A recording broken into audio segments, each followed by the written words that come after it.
여의도 정치를 꿰뚫어보는 세계의 시선 동상삼몽. 박수현 더불어민주당 의원, 김근식 경남대 정치외교학 부교수, 금태섭 전 의원과 함께합니다. 안녕하세요. 안녕하십니까. 안녕하세요. 김근식 교수로 하지 말고 그냥 당협위원장 하시죠. 그러시죠. 네. 부끄럽습니까? 아닙니다. 아니, 별로 안 좋아하는 것 같아가지고.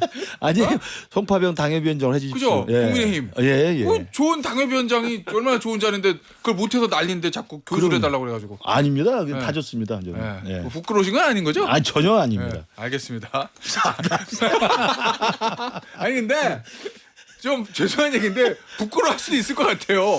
왜냐면 후보가 선출됐잖아요. 그 치열한 경선을 사상 최초의 결승까지 해가지고 당신 민심 다 얻고 딱 후보가 선출됐는데 단일화를 하네 마네 뭐 심야 의총하고 뭐 아무튼 입장문 돌리고. 오늘은 그래서 사실은 당협위원장이라 하기가 좀 창피한 건 있습니다. 네.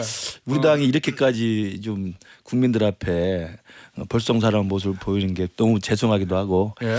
근데 뭐 저희들이야 뭐 당의 주류로 있었던 적이 별로 없어서. 누구요? 저가. 그렇긴 하지요. 그래서 이 주류로 기득권을 누리는 분들은 그게 얼마나 좋은 것이라서 이렇게 안 뺏기려고 하는 건지 모르겠습니다만은 예. 정말 국민들 앞에 대선 패배가 눈앞에 지금 어른어른 거리는데도 저렇게 집안 싸움하면 예. 정말 망조라고 봐야죠. 정말 참 드릴 말씀이 없습니다. 드릴 말씀이 없어요. 박 의원님 보시기에는 흐뭇하시죠, 솔직히. 왜냐면은 이재명 후보한테 안 좋은 일이 생겼잖아요. 어쨌든 아니. 대법원 판결. 그런데도 국민의힘에서 전화를 치면 흐뭇하시지 않습니까? 속으로 흐뭇하게 하지만 겉으로 그렇게 말씀드리면 큰일 나죠. 그럼요. 한국 정치 발전을 위해서. 아니 그나저나 하여튼 우리 김근식 교수님 수고하셨습니다. 우리 저 한동훈 후보를 열심히 지지하셨던 걸로 알고 있는데 네. 어떻게 그렇게 맨날 비주류만 갑니까? 그래도 네. 사람 인생사가 저도 살아보니까 그럼요. 제가 24년 정치하는 동안에 국회의원을 딱 5년째 하고 있기 때문에 18년을 제가 떨어졌거든요. 그렇지요. 국회의원 될 때가 오고 입장이 바뀔 때가 오니 초지일관 국민이 진리다라고 생각하고 제가 할 길 가시면 됩니다. 이게서 동기동창이 좋은 거예요. 아, 서로 훈훈한데? 이 분위기 훈훈해요. 야. 자, 우리 김근식 당협위원장의 주류가 될 날이 오겠죠. 그럼요. 와야죠. 예. 자. 금태섭 의원님 보시기에는 어제 국민의힘에 하루 연종이 있었던 거 어린이날인데 뭐 그냥 뭐 지방에서들 올라오고 의총하려고 어떻게 보셨어요? 이게 지금 저 국민의힘은 후보가 정해진 건데 네. 사실은 경선을 통해서 정당의 후보가 정해지면 초기에는 특히 대단히 이 강하게 결집하는 경향이 있습니다. 그렇죠. 지금 컨벤션까지 한덕수 있고. 총리하고 단일화를 한다고 하는데 예. 예전에 이제 그 2012년에 안철수 문재인이 단일화를 할 때 예.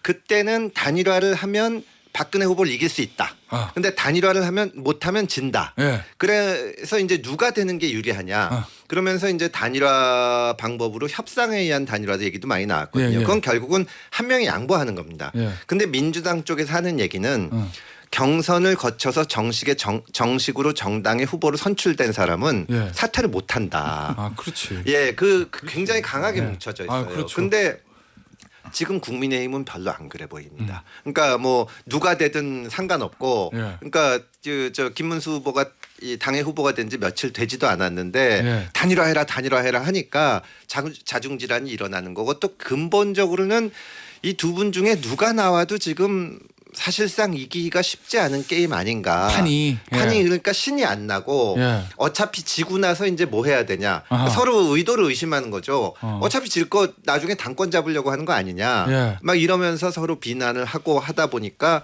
지금 또 한동훈 후보 같은 경우에는 선대위에 안 들어왔잖아요. 예. 이런 여러 가지가 전체적으로 어차피 질 게임이라고 스스로들도 생각하는구나 이렇게 보이는 거죠. 저도 예. 진짜 우리 당이 후보가 공식 선출되면 후보 중심을 일단 당은 고하는 겁니다. 고하고 원래 그렇죠. 마지막까지 싸움을 하고 예. 그러다가 정말 당 밖에라도 좋은 분이 또 같이 연대할 수 있는 사람이 있으면 예. 협력의 방안을 찾고 아하. 그러나 그것도 후보 중심으로 그걸 주도해야 되는 거예요. 예. 이런 상황은 저는 생각을 못 해봤고요, 사실은. 그러니까 일부러 처음부터 이른바 친윤이라고 하시는 분들이 한덕수 총리 옹립을 위해서 50명 넘게 연판장을 돌렸던 일이 있었잖아요. 예. 이미 그러니까 예. 그때부터 자신들에게는 한덕수 총리가 단일화된 후보로 우리 당에 오는 게 제일 좋다고 생각을 하신 것 같아요. 저는 그게 우리 당으로서는 상당히 그 정말 한국 정당 정치사에 있을 수 없는 일이거든요. 그런데 당의 공식 후보가 선출됐는데 자 그러니까 빨리 하루 이틀 사이에 빨리 단일화해서 넘겨줍시다. 이게 2002년에 노무현 후보 지지율 떨어지니까 후단협이라고 썼지 않습니까? 예, 있었어요. 후단협 만들어서 그중에 김민석 의원은 당시 또 탈당까지 해서 김민세가 되고 그랬잖아요. 전문가들한테 양보하라고 압력이 있었고 2021년도 우리 당도 그랬습니다. 그때 서울시장 보궐선거 때 제가 그때 전략실장했습니다만 그때도 당 밖에는 안철수가 지지율이 높으니까 넘겨주자. 당에서 오세훈 후보가 뽑혔는데도 불구하고 있었죠. 그런 기싸움이 있었어요. 그러니까 우리 당이 자꾸 당 밖에서 지지율 높은 그 사람을 데려다가 쓰려고 하는 이 근성은 저는 정말 이제 뿌리 뽑아야 한다고 생각합니다. 그런데 이번에는 그 국민의힘의 당 밖에서 지지율 높은 사람을 데려오는 그 루틴에도 벗어났어요. 지지율 높지도 않은데 한덕수가 높죠 조금. 의미가 없어요. 비슷비슷한데 50% 100%야. 그 단일화할 의미가 없는데 단일화하는 이상한 지금 행태를 하고 있는 것이고 그리고 애초에 아니 지금 말씀하신 게 당 후보가 선출이 되면 그걸 좀 보완하고 더 시너지를 내기 위해서 당 밖에 있는 분을 모셔다가 어떻게 좀 잘 설득해서 시너지가 나도록 해야 되는데 이놈의 것은 어떻게 된 게 처음부터 설계를 그러니까 당원권 당비를 내고 그 내 평생의 당원권 대통령 후보 한 번 뽑는 가장 중요한 권한을 행사하는 이 당원권마저 내팽겨치고 왜 이상하게 밖에다 중심을 뒀는지 참 이해가 안 된다. 김문수 후보가 방송용은 아닌가 압니다만 바지가 아니지 않습니까? 왜 바지 취급을 해가지고 그렇게 자중질환 일으킵니까? 아니 이거요. 어제 권영세 비대위원장이 의원총회 모두 발언에서 했다는 이야기. 왜 당원과 국민의 압도적 지지를 받았는지 생각해 봐라. 즉시 찾아뵙고 신속하고 공정한 단일화를 성사시킬 것이라고 약속했던 다짐을 잊어서는 안 된다. 이 얘기는 잘 생각해봐. 왜 당선됐는지 이 얘기인 거죠 지금. 아니 근데 선거 때는 이제 어느 쪽이든 아무리 앞서 나가고 있어도 최선을 다할 수밖에 없는 건데 박수현 의원님께서 말씀하시는 게 이제 진심으로 한국 정치 또 상대방에 대해서도 걱정하니까 하시는 말씀이긴 한데 단일화 안 되면 더 이기잖아요. 그러니까 약간 어떻게 하셨습니까? 그렇게 들을 수도 있는 거예요. 근데 어쨌든 저 지금 국민의힘 지도부로서는 그나마 단일화라도 해야 한번 이렇게 으쌰으쌰라도 해본다는 생각을 하는 거고 그러다 보니까 이렇게 나오는데 기본적으로 아까 그 김근식 당협위원장께서도 말씀하셨지만 이 지난번 서울시장 선거 같을 때도 뭐 당 밖에 있는 안철수 후보가 지지율이 높으니까 여기 오세훈이 뽑혔지만 넘겨주자는 얘기가 있었는데 그때는 이제 그 김종인 위원장이 비대위원장하면서 중심을 잡았거든요. 지금은 당의 지도부가 리더십을 너무 못 보이고 있습니다. 실제로 단일화를 이루고 싶어도 이 자기가 그렇게 하는 것이 어떻게 보이나. 그 권영세 비대위원장이 거기서 그런 연설을 하면 그 얘기 듣고 김문수 후보가 어떻게 물러나겠어요. 엊그저께 후보 됐는데 더 못 물러난다. 당장 찾아뵙고 그러면 이게 무슨 정당이냐 얘기가 나오고 실제로 거기에 대한 당원들의 반감도 상당 부분 있거든요. 그러니까 속으로는 단일화를 바라더라도 실제로 그 단일화라는 결과를 가져오기 위해서는 짐짓 딴 얘기도 하고 이렇게 해야 되는데 지금은 이 시야가 이렇게 멀리 보는 사람이 없는 것 같고 그냥 눈앞에 어떻게 하다 보니까 이 국민의힘의 현재 수준을 보여주는 거죠. 뭐. 자 지금 앞서 한덕수 후보 지지율 높지 않다 그 발언과 관련해서 여론조사 말씀드릴게요. 저 중앙일보 의뢰로 한국갤럽이 5월 3일에서 4일 무선전화 면접 조사를 했던 차기 대통령 선호도 존칭 빼고 이재명 47, 한덕수 23, 김문수 13 합치면 다 합치면 36. 거기다가 가중치에 또 드릴게요. 한 10% 플러스 알파 드릴게. 그래도 지네. 어쨌든 이 숫자상으로 그렇다는 거야. 제가 그냥 한덕수 김문수 합치고 이준석도 합치고 플러스 알파도 드렸어. 근데 졌어. 어쨌든. 그러니까 이게 이제 단일화를 도대체 뭐 때문에 단일화를 하려고 하는 것이고 단일화를 둘러싸가 왜 저렇게 그 볼성사나운 싸움을지를 하나. 이렇기 때문에 사람들이 볼 때 저건 당권 싸움이라고 생각하는 거예요. 그러니까 단일화가 그렇죠. 단일화가 그래 그러면 민주당의 이재명 후보라 맞서 싸울 수 있는 필승의 카드니까 이런저런 방법으로 단일화를 하겠다라는 것이 아니라 예. 이미 그 지지율 합쳐도 안 되는 거라고 만약에 한다면 당권 싸움으로 비춰지기 때문에 양보할 수 없는 싸움이 되고 그러다 보니까 뭐 아까도 강화도령 이야기 나왔습니다만 세도 정치하는 외척들이 강화도령이요? 예. 그거 뭔 얘기예요? 예, 제가 그냥 말씀드릴게요. 세도 정치하는 외척들이 자신들의 기득권을 유지하기 위해서 강화도에서 돗자리 팔고 있었던 도령을 하나 데려오는 게 철종 아닙니까? 그러니까 그런 식의 생각으로 당권 싸움의 하나의 카드로 한덕수 총리를 옹립하려고 했던 흐름이 있다고 한다면 이 당은 제가 볼 때 대선을 포기한 당이라고 익힐 수밖에 없는 거예요. 단일화를 이야기하더라도 이게 당권 싸움이 아니라는 걸 보여주려면 제가 말씀드리자면 단일화의 명분이 있어야죠. 싸워서 이길 수 있다. 그럼 싸워서 이길 수 있으려면 한덕수냐 김문수냐가 아니라 싸워서 이길 수 있는 단일화의 원칙을 좀 더 제시해야 돼요. 단일화의 원칙이 뭐냐? 제가 볼 때는 딱 2반 1탄이라고 제가 이야기 1찬, 2반 1찬. 두 개의 반대를 해야 되는데 반계엄과 반윤을 먼저 선언을 해야 됩니다. 우리 당이 그게 한덕수든 김문수든 당 지도부든 우리는 무조건 윤석열과 분리할 것이고 우리는 계엄에 결사적으로 반대해서 계엄의 진심을 사과한다. 이 입장을 먼저 보여준 다음에 단일화의 원칙에 같이 합의하니까 모여보자라고 해야 되는 거 아니에요? 그런 사람들 다 떨어졌는데요 지금. 그러니까 내 말이 그 말이에요. 그러니까 이제라도 김문수 후보 한덕수 후보 뭐 저는 2반 1찬에 찬성할지 반대할지 모르겠습니다만 그거 하지 않고는 단일화 깃발을 들어봐야 당권 싸움의 단일화지 대선 승리를 위한 단일화가 안 되는 거예요. 자 그러면은 이런 거예요. 뭐 아까 강화도령 철종 뭐 외청 나왔으니까 굳이 얘기하자면 지도부 입장에서 보면 아이 김문수 후보 저 단일화에 예를 들면 일종의 뭐 불쏘시개로 우리가 이렇게 뭐 물밑에서 알게 모르게 지원해서 당원들이 이렇게 지원해가지고 후보가 됐는데 왜 갑자기 말을 안 듣고 딴소리를 하는 거야? 독자 노선 어이 뭐 이런 건가요?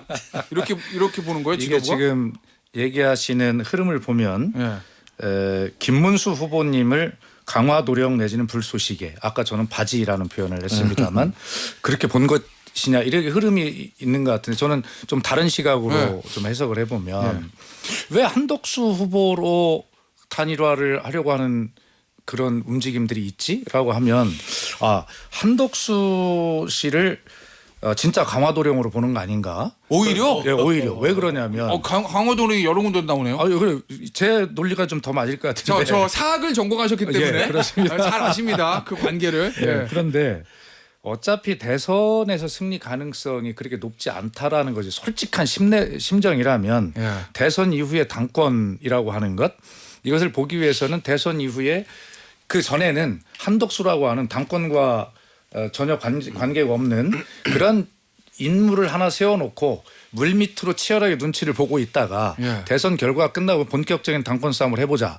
그러므로 이 대선 기간 중에는 당권 싸움을 할 향후에 고만고만한 사람들이 대선 기간에 후보라고 하는 이 프리미엄까지 딱 얹고 향후에 당권 게임을 유리하게 전개된 구도를 막고 그러기 위해서는 강화도령을 한덕수로 설정하고 당권에 전혀 나설 가능성이 없는 이 사람을 후보로 어차피 질 선거에 내서놓고 그리고 본격적인 당권 게임 그 이후에 한다. 뭐 이런 어떤 구도가 아닐까 저는 이런 생각을 해보는데 하여튼 김근식 교수한테 여쭤보고 싶은 게 강화도령이 강화도에서 파는 게 돗자리 맞습니까? 돗자리 아니었나요? 저는 나무를 하다가 온 거 아닌가 이런 생각을 하는데. 유비가 돗자리를 팔았구나. 사학을 전공하신 분이 앞에 계신데 좀 유비가 돗자리. 그런데 실제로 아침 방송에서 아침부터 국민들께 이런 우스갯소리나 들려드리는 게 참 죄송한데 지금 상황이 그럴 수밖에 없어요. 이걸 어떻게 정색을 하고 논평을 하겠습니까? 아니 근데 이제 뭐 저 그 당권으로 보는 시각이 많고 또 실제로 그런 게 있겠죠. 근데 단순히 이제 대선 승부만 놓고 봤을 때 과연 어느 쪽에 시너지 효과가 있냐. 그럼 이제 이 뭐 두 분이 어떤 식으로든지 한덕수, 김문수가 단일화를 해가지고 김문수가 됐다. 그러면 사실은 한덕수 전 총리는 별로 할 게 없어요. 그런데 한덕수 총리가 후보가 되면 이제 국민의힘에서 밀어줄 수가 있는 거고 어떻게 보면은 아까 말씀드렸듯이 정당의 후보가 이거 자리를 양보하는 건 대단히 힘든데 이제 김문수 후보가 양보하는 모습을 보여서 뭐라도 이벤트를 할 수 있는 어떤 계기는 이쪽이 더 많기는 많죠. 정당 후보가 기탁금 다 내고 왔는데 어떻게 양보를 하지? 아니 그러니까 뭐 저기 근데 뭐 어차피 지니까 뭐 이게 그러면은 마지막에 그거라도 해볼 수 있는 거고. 예. 그러니까 아까 자꾸 말씀드렸지만 사실은 이 모습 자체가 국민의힘이 비판을 아무리 많이 받아도 뭐 할 말이 없는 거긴 한데 민주당 입장에서 볼 때는 김문수를 단일화되는 게 훨씬 유리하죠. 아 그래요? 예. 아 그나마 변수를 좀 줄 수 있다. 예. 아니 그러니까 제가 그리고 볼 왜냐하면 때는 저기 탄핵 문제 같은 데 있어서도 예. 김문수보다는 약간 이쪽이 저는 그래. 유연할 수 있다. 왜냐하면 나는 계엄서부터 계속 반대해 왔고 헌재 결정문에도 뭐 그렇게 예, 써 있고. 그렇게 나와 있기 때문에 예. 그런 여러 가지 중도층이나 이런 거를 봤을 때도 부정선거 얘기도 안 하고. 그런 얘기도 안 하고 그래서 그런 점에서 볼 때 이제 그 국힘에서도 약간 그런 움직임이 자기네들이 뽑은 후보임에도 불구하고 이 현재의 후보로는 너무 뭐 가능성이 않다. 너무 없다 그 생각을 하는 거 그나마 아닌가. 대선 승리를 좀 높이려면은 그래도 예. 한덕수 후보가 낫다. 그리고 질 그러니까- 때 지더라도 최선을 다했다. 예. 그러니까 예. 그게 아무도- 그분이 있죠. 그래서 제가 아까 2반 1찬이라고 하는 대원칙 하에서 포지티브한 단일화의 원칙을 제시를 해야 되는데 지금은 단일화를 왜 하는지도 모른 채로 그냥 당권 싸움에 혈안이 되어 있는 것을 비치니까 이게 최악의 상황이 되는 건데요. 아까 제가 2반 1찬 할 때 그 1찬이 뭐냐면 임기단 측 개헌에 찬성하는 세력들이 모이자는 거예요. 예. 그런 면에서 한덕수 후보가 출마 선언문에 내걸었던 임기단 측 개헌은 상당히 포지티브한 그 문제 제기입니다. 그래서 저는 그 당 지도부도 그렇고 한덕수 총리도 그렇고 김문수 후보도 2반 1찬의 그 세 가지 원칙에는 합의할 수 있잖아요. 우리가 계엄은 절대 반대하고 잘못했습니다. 공개 사과하고 우리 윤석열을 제명하고 윤석열과 절연하겠습니다. 공개적으로 확인하고 그리고 우리는 이재명과 달리 3년만 하는 임기단축 개헌으로 87년 체제를 종식시키겠습니다. 세 가지를 합의하고 이 세 가지 원칙의 하에서 빅텐트를 치자라고 하면 이 단일화가 그렇네 그럴 수 있겠다 생각하는데 그런 내용은 전혀 없이 그냥 당권에 눈이 먼 사람들끼리만 싸우는 것으로 오해되는 게 지금 상황인 거죠 지금. 오해는 아니고 오해예요? 아니, 당협위원장이니까 그렇게 이야기를 해 지금. 역시 당협위원장도 달라요. 네, 오해. 자기 근데 나 강화도령 얘기 맞춰야 돼. 강화도령은 김문수 후보라고 보시는 거고 저는 한덕수 한덕수 후보. 자 우리 금태섭 의원님은 누가 강화도령인 것 같아요? 저는 뭐 국민의힘에서 별 관심이 없다고 봅니다. 아, 지금 그래요? 하는 거로 봐서는 예. 그러니까 그나마 명분이 있으면은 밖에서 온 사람한테 희생했다는 건데 그 지난번에도 했잖아요. 윤석열 후보 데려다가. 그래서 커다란 감동도 없고 지금 이 김근식 위원장이 말씀하신 것처럼 진짜 탄핵에 대해서 어떻게 생각하는지 또 앞으로 우리나라의 그 정치 체제나 리더십이 어떻게 되는지 그런 얘기가 하나도 안 나오는 게 이길 것 같지가 않으니까 그런 거죠. 아니 근데 저는 궁금한 게 예전에 두 분 단일화 하실 때 보면 당은 저 박수현 의원도 문재인 안철수 단일화 때 당에 계셨잖아요. 그럼요. 모든 당의 지도부나 의원들은 우리 당 후보가 되는 게 우선이잖아요. 그렇죠. 그리고 당 후보가 되면 버티면 당 후보가 이긴다 그런 거잖아요. 그러면 원래 국민의힘 지도부도 김문수 후보님 버티세요. 어차피 저기 돈도 없고요. 조직도 없고요. 시간 가면 자기 오실 거예요. 이게 맞는 거잖아요. 근데 지금 지도부는 애가 탔단 말이에요. 지금 11일 지나면 만약에 한덕수 후보가 단일 후보가 되면 기호 2번 못 따라요. 요거잖아요 지금. 그럼요. 그리고 이번 주 안에 그 단일화 문제가 정리가 돼서 그러면 이벤트가 진행이 돼야 되는데 지금 현실적으로 물리적으로 시간이 안 되는 거 아닙니까? 저는 그렇다면은 정말 우리 대한민국 한국 정치사의 민주화 이후에 그 제2당이죠. 108석이니까 제2당의 정당이 공식 후보가 없는 채로 될 수도 있는 상황을 배제하지 않는 거예요. 만약에 20 며칠 이럴 때 그때 단일화가 단일화가 돼버리면 한덕수 후보로 되면 2번이 없어. 없어지는 거죠. 11일 지나가면 없는 거죠. 그러니까 네, 이게 네. 이런 회개망측한 대선을 우리가 겪어보면 안 되는 거죠. 이게 제가 볼 때 강화대령이 누구냐가 아니라 강화대령을 누구로 하는 게 좋을지를 지금 계속 계산을 하고 있는 것 같아요. 나는 이해가 진짜 안 가네. 아니 그리고 예전에 2012년에 이제 박수현 의원님 잘 아시지만 단일화 할 때는 그 당시 문재인 후보가 민주당에서는 아주 이렇게 꽉 잡고 있었고 맞아요. 다들 지지를 하니까 안철수를 무찌르고 문재인이 되면 거기 문재인 후보를 도왔던 사람들도 전부 이렇게 전면 포진을 하는데 김문수 후보는 장관 하셨잖아요. 당에서 지금 지도부들이랑 얼마나 이게 그러네. 케미가 있는지. 그러니까 김문수가 야권의 후보가 됐을 때 현재 기득권층이나 지도부가 자리를 유지할 수 있을지 그거에 대한 불안감이 있을 겁니다. 그래요. 예. 근데 저는 진짜 궁금한 게 한덕수 후보가 만약에 단일화에서 기호 2번을 달게 되면 어제 김지원 전 비서실장 그 얘기했더만 당비 한 번 안 내고 기탁금도 안 내고 사상 최초의 제2당의 대선 후보가 되는 기록이잖아요. 당비 0, 기탁금 0. 그래도 윤석열은 2021년에 당비를 입당했어요. 입당했죠. 기탁금 입당해서 냈어요. 배달 경선 열심히 했어요. 네, 경선했죠. 그 기탁금도 내고 당비 냈어요. 그러니까 거기까지만 지금 말씀드릴게요. 42.195km라고 하는 그 마라톤 코스를 완주해서 지금 들어왔는데 예. 갑자기 또 뛰라고 하는 거예요. 김문수 후보 보고. 아니면 쌩쌩한 사람이야. 생생한 사람이다. 야 5km만 더 뛰어봐. 그러면 그다음에 예. 마지막에 한덕수가 들어왔다 하더라도 예. 한 40km 지쳐서 들어왔는데 한덕수는 한 2km 남겨놓고 그렇죠. 영속도 뛰어 네. 이러는 네. 것이거든요. 예. 그러니까 언제 했어도 이 원칙이 안 맞는 건데 예. 국민의힘이 결과적으로는 당내 후보에 대한 자신감이나 자부심이나 이런 것들이 없이 결과적으로는 외부에서 자꾸 사람을 찾아오는 이 흐름, 민주당도 그럴 때가 있었는데 어쨌든 이것은 정당 민주주의나 건강한 민주주의 체제를 위해서 굉장히 바람직하지 않은 이런 문제를 우리가 지금 겪고 있는 것이고 네. 오늘 제가 발언 분량이 현격히 적은 것도 이 현재의 상황을 지금 웅변해주고 있는 겁니다. 알겠습니다. 그럼 발언 기회를 더 드리겠습니다. 아닙니다. 누가 될 것 같습니까? 최종적으로 김문수 저는 한덕수. 김문수가 되죠. 끝까지? 왜냐하면 김문수 후보가 절대로 단일화에 응할 리가 없다. 나 이렇게 보고 바라십니까 그거를? 그리고 김문수 후보를 잘 옆에 그 참모 역할을 하고 있는 김재원 전 최고위원이 예. 뭐 저랑 저희들 친구 아닙니까? 토론 노래하고 잘하는데 절대 그런 설계를 할 리가 없습니다. 김문수 후보가 될 거다. 금태섭 전 의원은 어떻게 보세요? 저는 그렇게 보기는 좀 어렵지 않나. 왜냐하면 민주당은 진짜로 그때도 2012년에 굉장히 어려운 시절이었고 민주당이 지금 국민의힘처럼 좀 무기력하고 했는데도 당에 대한 그런 애정 같은 게 있어요. 그리고 우리 당에서 뽑은 사람이 돼야 된다. 그 당연한 거죠 그게. 그게 있는데 지금은 그게 그러니까 그때는 저는 정치 경험이 없었기 때문에 아니 안철수랑 문재인이랑 해가지고 지지율 높은 사람이 나가는 게 당연한 거 아니야? 근데 민주당 쪽에서는 우리 당에서 정성껏 뽑았는데 그럴 수 없다는 게 있는데 지금 국민의힘은 그게 약하고 만에 하나 이래가지고 시간 끌고 그래가지고 이제 저쪽을 주저앉히고 김문수 후보가 됐을 경우에 과연 지금 지도부나 국민의힘의 기득권층이 이거를 받아들이고 할 것이냐 저는 쉽지 않다고 그래서 저는 한덕수로 가지 않을까 싶어요. 알겠습니다. 김근식 위원장의 저 예상은요. 광고 듣고 드릴게요. 광고를 들어야 돼요. 예. 광고 듣고 3부로 돌아옵니다. 국민의힘에서 벌어지고 있는 단일화 이슈에 대해서는 거의 동상일몽인 것 같긴 해요. 예. 항상 의견이 일치해요 보면.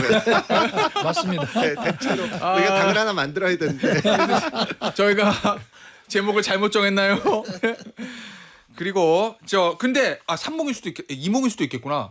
최종 후보로 김문수 후보 얘기하셨고 우리 박 의원님은 금 의원님은 한덕수 후보 얘기하셨고 제일 당사자인 국민의힘 현 당협위원장인 김근식 위원장이 볼 때는 누굽니까? 저도 그 이대로 그냥 단일화에 대한 협상을 계속해서 동력이 생기면 한덕수 후보가 될 가능성이 높다고 봐요. 그래요? 왜냐하면 이제 아까 제가 말씀드린 것처럼 김문수 장관은 지금 나와서 뚜렷하게 국민들에게 자기를 지지해달라고 호소할 수 있는 정치적 자산이 별로 없어요. 그냥 친윤이나 아니면 이제 탄핵 반대 세력, 반탄 세력에 그냥 열광적 지지에 기반하고 있는데 한덕수 후보는 뭐가 있냐면은 일단 아까 말씀드린 임기 단축 개헌이라는 것을 선명하게 지금 들고 있고 두 번째는 국민 통합을 이야기하고 있습니다. 그러니까 저도 주위에서 들어보면 한덕수 총리에 대해서는 이제 그만 싸우자. 싸우는 거 지긋지긋하다. 그러니까 이재명과 윤석열이라는 두 빌런 사이의 이 극한 정쟁이 줄탄핵과 비상계엄이라는 사상 초유의 이게 헌정 위기 사태까지 왔잖아요. 그러다 보니까 많은 국민들은 이제 싸우는 거 그만하고 일할 수 있는 사람이 해야 되지 않느냐 이런 좀 정서가 있는 것 같아요. 그런 정서에 만약에 잘 소구력을 가진다면 한덕수 후보가 될 가능성이 있다고 봅니다. 아니 저도 제가 사실 우리가 동상일몽이 맞는 것이 저도 한덕수 후보가 될 가능성이 많다고 생각합니다. 그러나 두 분께서 한덕수를 답할 것이기 때문에 김태현의 정치 쇼를 위해서 미리 제가 반대 의견을 낸 거죠. 감사합니다. 공상일몽입니다. 균형 잡힌 시사 김태현의 정치쇼. 이 좋은데. 자, 알겠어요. 자, 그러면 갑자기 여기서 이 얼마 전에 보니까 한덕수 후보가 한동훈 전 후보구나. 전 후보한테 문자 보냈다고 하거든요. 예. 근데 전화 통화는 한동훈 전 후보가 받지 않았다. 그리고 어제 김지원 비서실장 물어보니까 김문수 후보가 선출된 이후에 현충원 참배 후에 한동훈 전 후보하고 통화를 했다. 이런 얘기를 하더라고요. 근데 어제 선대위 발표한 건 안 들어갔어요. 최종적으로. 아마 그 이제 마지막까지 그 둘이 그 양자 결석까지 갔기 때문에 예. 한동훈 후보 입장에서는 공동선대위원장 자리라는 게 사실은 좀 뭐 자리를 탓할 수는 없지만 예. 일단 그 정치적 애우에 맞지 않아요. 예. 그러니까 뭐 선대위원장은 우리 박수현 의원도 잘 아시지, 우리 금태섭 의원도 잘 아시지만 상임선대위원장, 총괄선대위원장, 공동선대위원장 이런 거 아닙니까? 예. 공동선대위원장은 보통 몇십 명입니다. 그냥 어지간하면 붙여줘요. 예. 근데 처음에 김문수 후보가 후보로 선출된 직후에 나왔던 이야기는 공동선대위원장 중에 한 명으로 이 김문수 저 한동훈 후보를 올려놨던 거예요. 예, 그 예, 사전에 합의도 없이. 예. 즉 그래서 공동선대위원장이라는 수십 명의 자리 중에 한 명으로 같이 1대1로 마지막까지 결승에 붙었던 사람을 동의 없이 했다는 것은 제가 볼 때 좀 너무 성급하게 애우를 갖추지 않았다고 생각을 해요. 그래서 아마 지금 정리가 안 된 걸로 생각합니다. 알겠습니다. 자, 근데 하나만 더 물어볼게요. 네. 한동훈 전 후보가 어제 페이스북에 글을 올려, 글이 아니다. 원래 글을 올리는데 입당. 빨간색 이제 국민의힘 당색이잖아요. 네. 거기다 하얀 글씨로 당원 가입. 네.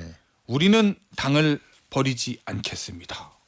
그리고 밑에 당원 가입 링크입니다. 많은 분들이 당원 가입해 주시면 정치가 바뀝니다. 저는 계속해 보겠습니다. 요렇게 그렇죠. 올렸어요. 예. 당원 가입 우리는 당을 버리지 않겠습니다. 이 타이밍에 지금 이거 왜 올린 거예요? 두 가지 의미라고 생각합니다. 하나는 병력 보충 이런 거예요? 아니죠. 두 가지 의미인데 하나는 야 후보가 안 됐다고 그러면 대선에 뭐 역할을 안 할 거야라고 하는 또 일각의 부정적인 또 비난 여론이 있을 거 아니겠습니까? 예. 이제 그런 것에 대해서 나는 당을 여전히 지지하고 당을 사랑하고 끝까지 당을 위해서 열심히 하겠다라는 의미를 보여주는 거고요. 동시에 당원 가입이라는 건 뭡니까? 당원에 많은 사람들이 가입을 해서 당을 지켜주고 나도 당을 끝까지 지키겠습니다라고 이야기하는 것은 대선 이후에 새로운 당의 변화를 모색한다는 것들도 이중적으로 갖고 있기 때문에 저는 당을 버리지 않는다는 것은 이 당의 대선 과정에서 열심히 참여해서 역할을 하겠다는 의미와 대선 이후에도 내 역할을 찾아보겠다는 의미를 함축적으로 같이 갖고 있는 거죠. 대선 이후를 도모하는 의미도 있다. 그렇죠. 금태섭 의원은 어떻게 보세요? 아니 근데 이게 그 경선을 하거나 혹은 단일화를 하거나 하면 예. 이기면 제일 좋지만 예. 지면은 뽑힌 사람을 밀어줘야 됩니다. 그건 이제 어떻게 보면 아주 기본적인 정치적인 신의 같은 거고 그러니까 물론 뭐 여러 가지 면에서 결선까지 갔는데 공동선대위원장 하라는 게 이제 그럴 수는 있지만 차라리 그러면 나는 그냥 백의종군 하겠다. 이러면서라도 선대위에 들어가야 이게 또 그 국민의힘을 지지하시는 분들 중에는 김구식 교수님이나 저 같은 생각을 가진 사람들도 있고 또 다른 생각을 가진 분도 있고 여럿이 있는데 이 제가 그거를 보면서 아 이분이 정치 경험이 많지는 않구나 확실히. 이번 같은 경우는 어쨌든 당원이 된 지도 얼마 안 됐고 뭐 저 선출직에 뽑힌 것도 아닌데 그 상당 그 당원 투표에서 차이가 났지만 뭐 하여튼 어쨌든 많은 당원들이 지지를 해줬으면 그걸 했어야지. 지금 갑자기 당원 모집 그러면서 버리지 않겠다 그러면 아니 무슨 뭐 저 무슨 자기가 대단한 인물인 것처럼 이렇게 비칠 수도 있고 그래서 이번에는 저는 좀 안타깝다. 네, 이게 물론 뭐 저 탄핵 문제를 비롯해서 여러 가지 생각이 다르지만 어쨌든 현장 다니고 이런 유세하고 이런 모습을 보이는 게 좋지 않았을까 하는 생각은 듭니다. 알겠습니다. 이거를 주제를 바꿀 수가 없구나. 또 한덕수 왜냐면 두 분 솔직히 저 박수현 의원님도 한덕수 후보가 최종 국민의힘 후보가 될 거다라고 전망을 하셨기 때문에 한덕수 후보 얘기 안 할 수가 없겠네요. 이제 예. 지방을 다녀요 지금 뭐 행사장도 가고 뭐 항상 하는 게 슈마하면 행사장 다니고 이런 건데 행보 어떻게 평가하세요? 딱 제 5.18 묘지 참배하다가 맞습니다. 좀 그러니까 못했고 한덕수 후보가 사실은 오랫동안 그 관료 생활만 수십 년 하신 분이고 예. 그리고 정치인에 지금 발을 들인 지가 얼마 되지 않잖아요. 예. 그러면 예전에 우리가 반기문 유엔 사무총장의 경우를 좀 봤듯이 정치권에 막 입문해서 정치적인 행위와 정치적인 행보를 하고 발언을 하게 되는데 그게 사실은 하루아침에 이루어지는 게 아니거든요. 아, 훈련이 필요하죠. 오랫동안의 그럼요. 훈련과 내공이 쌓여야만 가능한 건데 그런 면에서 본다면 첫 행보가 이제 출마 선언하고 광주에 있는 5.18 예. 무지에 가지 않았습니까? 거기서 이제 또 광주 유가족 단체들이 이제 막아섰고 어허. 그러다 보니까 호남 사람입니다. 우리 사랑해야 합니다. 이런 구호를 좀 외치고 돌아가셨단 말이에요. 네. 돌아오셨단 말이에요. 예. 그러니까 저는 그 대목에서 저는 정치인이라면 그런 모습은 보이질 않죠. 제가 볼 때는 네. 거기서 나도 호남 사람입니다. 우리 서로 사랑해야 합니다. 이런 식의 그 워딩이 나와서는 안 되고 네. 정치인이라면 거기서 확실하게 내가 5.18 우리 민주화 영령들을 추모하기 위해서 왔는데 여러분들이 막으니 제 진실을 이해하지 못해서 참 안타깝습니다 하고 목례를 하고 다시 돌아오면 되는 거거든요. 네. 당당하게 자기 입장을 밝히면 되는데 거기서 한참 동안 시간을 끌면서 그런 좀 낯익지 않은 낯설은 어떤 언행을 보이는 걸 보면 한덕수 후보도 정치 시작한 지 얼마 안 되긴 했지만 앞으로도 행사장 가거나 누구를 만나거나 공개적인 발언할 때 상당히 많은 관심거리가 될 거라는 생각이 들긴 들어요. 이게 지금 그 아직 정치인으로 보기에는 좀 무리가 있지 않냐 하는 게 바로 그 장면인데 한덕수 전 총리가 계속 의심을 받아왔던 게 정체성의 문제였죠. 특히 고향에 관한 예. 논란이 많이 있잖아요. 그런데 실제로 이게 보면 김영삼 정부 때 한덕수 씨가 이제 뭘 하게 되는 벼슬을 하게 되는데 그때 신문에 난 이분의 고향이 서울이라고 돼 있습니다. 그리고 김대중 정부 때 들어와서 근데 뭡니까 무슨 뭐 통상교섭 본부장인가 하여튼 뭐 벼슬을 하는데 그때는 또 뭐라고 했냐면 전북 어디 써 있어요. 전주. 네, 써 있습니다. 그래서 이거 가지고 굉장히 기회주의자 뭐 이렇게 물론 뭐 그 당시에 어떤 지역의 편향이라든가 뭐 이런 지역 감정이라든가 이런 우리 아픈 정치 역사의 한 단면이겠으나 그것을 대하는 공직자의 태도가 이때는 이렇고 저때는 저렇고라고 그렇게 오해를 받고 있는 상황에서 나도 호남 사람이다라고 한 것은 바로 이 고향 논란 기회주의자의 과거의 자기의 행보를 스스로 불러낸 이런 측면이 있거든요.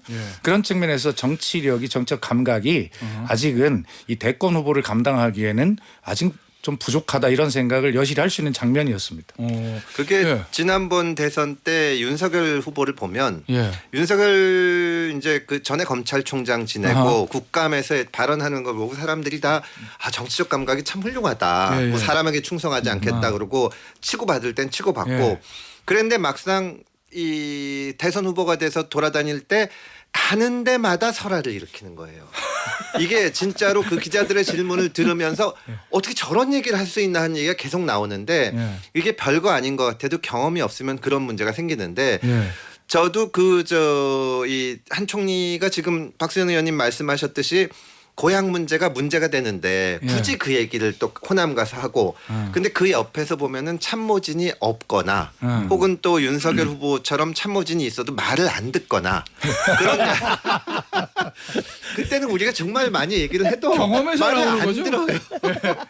말을 안 듣고. 왜냐하면 자기가 되게 정치를 잘한다고 생각하고 예. 근데 한 총리는 그런 스타일 같아 보이지는 않는데 예. 옆에 경험 있는 정치인들이 없지 않나. 이게 급조돼서 나온 후보들이 뭐 어쩔 수 예. 없는 거죠. 예. 알겠습니다. 의원님. 예. 오늘 한덕수 후보가 이낙연 전 총리 만난다는데 이낙연 전 총리가 먼저 만나자고 했다. 뭐 이런 얘기들 나오거든요. 한덕수 후보하고 이낙연 전 총리의 강한 연대가 좀 될 것 같기도 하고 뭐 그렇던데 이낙연 전 총리 잘 아시잖아요. 어떻게 움직이고 뭐 저희 당의 대표였으니까 예. 잘 알죠. 그러나 소위 이제 이것이 빅텐트론의 시작 아니겠습니까? 반명 빅텐트. 예. 근데 제가 주장하지만 예. 이 텐트를 정치권에서 치는 것은 텐트가 필요하니까 치죠. 텐트는 어떤 때 필요합니까? 비바람이 몰아치고 위기가 왔을 때 텐트를 치는 거예요. 근데 텐트를 왜 칩니까?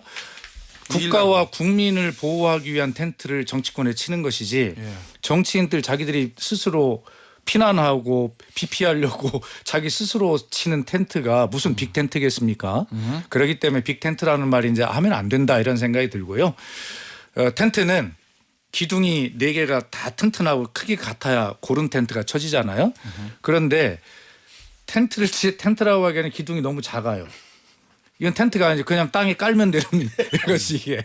그리고 텐트가 기둥이 작을 수는 있지만 튼튼하게 들어야 되는데 뭔가 어딘가 좀 다 흠이 있어 이 기둥이. 그래서 아주 작고 흠이 많은 기둥들 가지고 텐트를 쳐본들 텐트가 쳐지지도 않고 설사 쳐진다 한들 오래 가지도 못한 빈 텐트가 될 거다. 이렇게 얘기를 하는데 어쨌든 한마디 꼭 드리고 싶은 것은 예. 우리가 어떤 숫자 지지율 몇 % 되지도 않는 걸 가지고 숫자 더하기 빼기 하는 숫자 중심의 정치 공학적인 어떤 이런 대선 행보보다는 국민이 지금 원하는 것은 어떻게 하면 대한민국을 바로 세우고 국민의 민생을 회복하고 이 세계적으로 밀려오는 이 통상 압력이나 이 세계적인 이 환경에 대응할 것인가라고 하는 가치와 철학 중심의 대한민국의 미래를 향한 고민 바로 이것이 중심이 돼야 되는데 지금 그런 것들이 너무 안 보여서 큰 걱정이다. 하는 말씀이고 그나마 오늘 토론에 민주당의 이야기가 없는 것을 보면 예.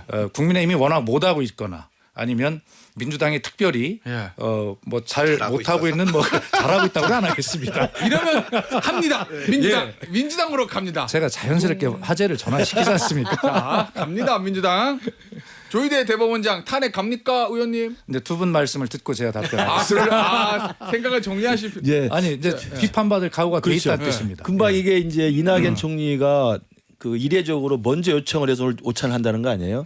제가 기사에 난 걸 봤더니 이낙연 총리가 먼저 요청한 그 근거가 이제 민주당이 사법부까지 통제하려고 하니 나라 위기가 심각하다. 그래서 이제 한덕수 총리를 만나자고 요청했다는 건데요. 예. 지금 그 말씀입니다. 그 의회 독재, 입법 독재 이야기를 많이 했고 31번의 줄탄핵으로 국정이 혼란스럽고 마비스러워서 결국 거기에 경로한 나머지 비상겸이라는 해서는 안 될 행위를 한 게 이제 지금까지 사태 아닙니까? 근데 지금 윤석열은 아웃됐죠. 정치적으로 퇴장이 됐고 지금 재판을 받고 있는 형사 피고인이 됐습니다. 근데 이재명 대표는 그 입법 독재의 수장임에도 불구하고 지금 가장 유력한 대선 후보가 되어 있어요. 그렇기 때문에 국민들이 불안해해요. 불안해하고 과연 위험한 인물이 아닌가라고 의심하고 있는데 이번에 만약에 조희대 대법원장까지 탄핵을 한다? 예. 그러면 입법 독재를 하다가 행정부 권력까지 지금 눈앞에 코앞에 와 있는데 임박해 있는데 사법부 대법원장까지 탄핵을 하면 어떻게 됩니까? 행정, 입법, 사법을 다 통제할 수 있는 거예요. 그러니까 이건 뭐 이런 이야기 우리 박수현 의원 앞에서 죄송합니다만 제가 오면서 히틀러를 한번 찾아봤어요. 히틀러도 1932년에 그냥 당당하게 정치인으로서 총리가 됩니다. 총리가 된 다음에 국가수권법을 만들어서 입법 독재를 통해서 독재자의 길을 가요. 그리고 힌덴부르크 대통령이 사망하니까 바로 또 법을 만들어서 대통령 자리까지 거머쥐게 됩니다. 그러니까 입법이라는 것을 통해서 행정, 입법, 사법이라고 하는 민주주의의 이 삼권 분립을 한순간에 말아먹는 사태가 과거 히틀러였는데 저는 민주당이 그럴 거라고 생각하지 않습니다만 조희대 대법원장에 대한 탄핵을 운운하는 것은 제가 볼 때 그런 위험성을 보여주는 거다. 국민들이 불안해한다는 말씀 분명히 드려요. 금태섭 의원 뭐 히틀러까지 비유하는 거는 심한 거고 저는 이 민주당에서 조희대 대법원장 탄핵은 안 할 거라고 봅니다. 근데 저는 진짜 안타까운 것이 이게 이재명 대표의 후보의 입장에서 보면은 정말 좋은 찬스거든요. 왜냐하면 이쪽에서 국민의힘 쪽에서 계엄하고 탄핵 당했기 때문에 예. 지금 우리 중도층들은 민주당을 이번에 찍어줄 준비가 돼 있습니다. 상당히 돼 있는데 예. 다만 이제 다 하는 게 조금 좀 불안하다. 이 의회도 너무 강성인 것 같고 예. 다수고 예. 또 이재명 후보의 캐릭터 자체가 굉장히 강하게 느껴지고 불안하고 뭐 이런 게 있지 않습니까? 이재명 후보의 어떤 신뢰성 이런 거를 좀 보여줬으면 좋겠는데 예. 사실 이번 대법원 판결을 보는 제가 뭐 여론조사란 건 아니지만 많은 사람들의 생각이 이거 가지고 지금 이 탄핵 직후에 제1야당의 후보를 날리는 건 너무하지 않냐 이런 생각이 상당히 있어요. 예. 대신 또 무슨 생각이 있냐면 그렇다고 이재명이 전적으로 억울하거나 잘한 건 아니지 않냐. 1심 2심 그렇게 끌었고 예. 그리고 김문수 김문기 모른다 그러고 이러는 건 우리가 봐도 좀 이상하지 않냐. 그런 여러 가지가 있거든요. 예. 근데 굉장히 좋다는 게 현실적으로 이재명 후보가 대법원에서 유죄 판결 받고 후보가 안 될 가능성이 없습니다. 그렇죠. 0이에요, 0. 물리상 물리 안 돼요. 이건 제가 뭐 법률가의 명예를 걸고 얘기할 수가 있는데 네. 그렇다면 이재명 후보가 제가 이 실수한 것도 있고 뭐 법원에서 보시기에 부족한 점도 있겠지만 어허. 그러나 이번에 선거를 통해서 이걸 좀 바꿔보려고 하는데